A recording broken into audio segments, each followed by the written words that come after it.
Esther 9.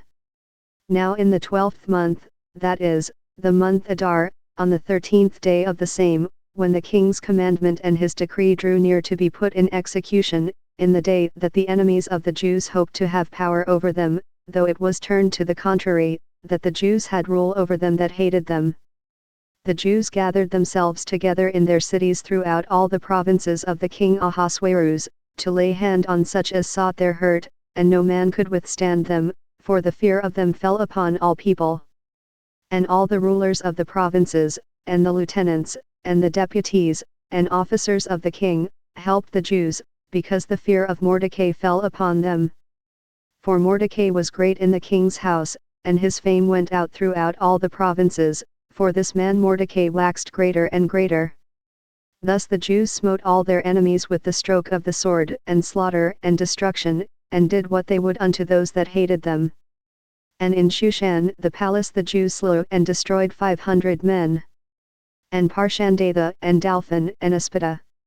And Poratha and Adaliah and Aridatha.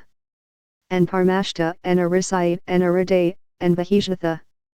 The 10 sons of Haman the son of Hamdatha, the enemy of the Jews, slew they, but on the spoil laid they not their hand. On that day the number of those that were slain in Shushan the palace was brought before the king. And the king said unto Esther the queen, The Jews have slain and destroyed 500 men in Shushan the palace, and the 10 sons of Haman, what have they done in the rest of the king's provinces? Now what is thy petition?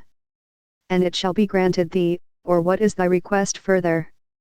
And it shall be done. Then said Esther, If it please the king, let it be granted to the Jews which are in Shushan to do tomorrow also according unto this day's decree, and let Haman's 10 sons be hanged upon the gallows. And the king commanded it so to be done, and the decree was given at Shushan, and they hanged Haman's 10 sons. For the Jews that were in Shushan gathered themselves together on the 14th day also of the month Adar, and slew 300 men at Shushan, but on the prey they laid not their hand. But the other Jews that were in the king's provinces gathered themselves together, and stood for their lives, and had rest from their enemies, and slew of their foes 75,000, but they laid not their hands on the prey. On the 13th day of the month Adar, and on the 14th day of the same rested they, and made it a day of feasting and gladness. But the Jews that were at Shushan assembled together on the 13th day thereof, and on the 14th thereof, and on the 15th day of the same they rested, and made it a day of feasting and gladness. Therefore the Jews of the villages, that dwelt in the unwalled towns, made the 14th day of the month Adar a day of gladness and feasting, and a good day, and of sending portions one to another. And Mordecai wrote these things, and sent letters unto all the Jews that were in all the provinces of the king Ahasuerus, both nigh and far, to establish this among them, that they should keep the 14th day of the month Adar, and the 15th day of the same, yearly, as the days wherein the Jews rested from their enemies, and the month which was turned unto them from sorrow to joy, and from mourning into a good day, that they should make them days of feasting and joy, and of sending portions one to another, and gifts to the poor. And the Jews undertook to do as they had begun, and as Mordecai had written unto them. Because Haman the son of Hamdatha, the Agagite, the enemy of all the Jews, had devised against the Jews to destroy them, and had cast that is, the lot, to consume them, and to destroy them. But when Esther came before the king, he commanded by letters that his wicked device, which he devised against the Jews, should return upon his own head, and that he and his sons should be hanged on the gallows. Wherefore they called these days Purim after the name of Pur.